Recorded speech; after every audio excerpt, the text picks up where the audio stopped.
Georges-Olivier Châteaureynaud is a French writer born in Paris in 1947. He began publishing his books in 1973 with his novel The Messengers winning the Prix de Nouvelles Littéraires. He remained largely unknown in the English-speaking world until 2010 when A Life on Paper, a selection of Châteaureynaud's best stories, was published by Small Beer Press.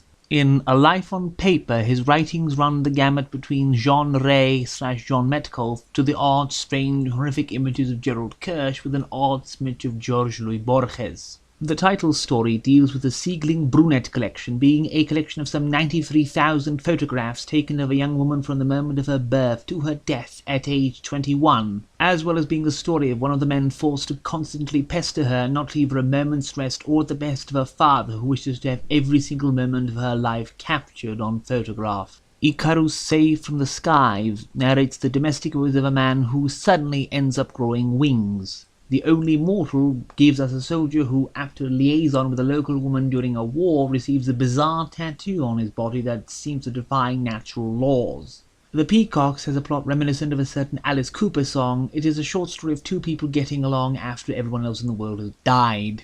Unlivable presents us with a man moving into an extremely cheap house. A house cheap for a very specific reason, and this time it has nothing to do with ghosts. It is a morbid, rather roguish story, a little reminiscent of what you would see from Jean Ray or Gerald Kirsch. The Gulf of the Years is a bit of a confusing story that may be a sort of time travel deal, but I wasn't able to make exact sense of it.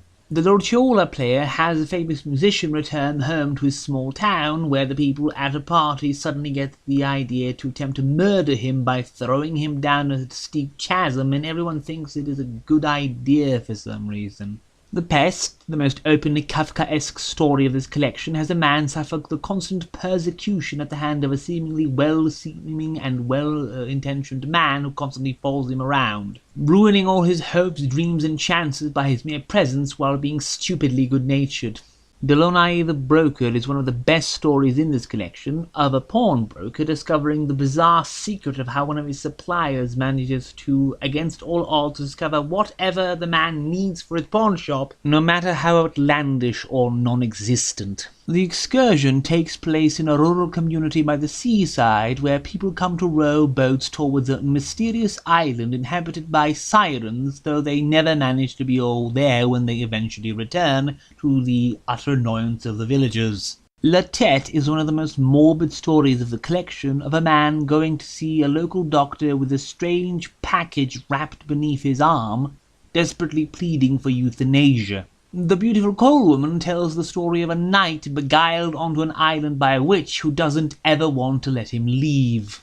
A City of Museums reminds me a lot of Borges, describing a city full of museums and roving bands of adolescents who spend their time sneaking about and living in whatever corners of the museums they can manage to hide in from the authorities. The Guardici masterpiece has a man buying an embalmed woman who seems to be alive in a strangely non-living way, who gets kept in the corner of a room as a curiosity while the man goes about his daily business. Sweet Street reminds me of J.B. Priestley's The Other Place, with a man by sheer luck and as the result of not paying attention winding up in a mysterious street where everything is so much better than in the real world, and which he can't find again later no matter how hard he tries. There are a few more stories in this collection, but they are either not easy to summarize, or they are so short that summarizing them would basically ruin the entire point. Some of the stories, if you're curious, are in fact available to read on the publisher's website, and I will link them in the description.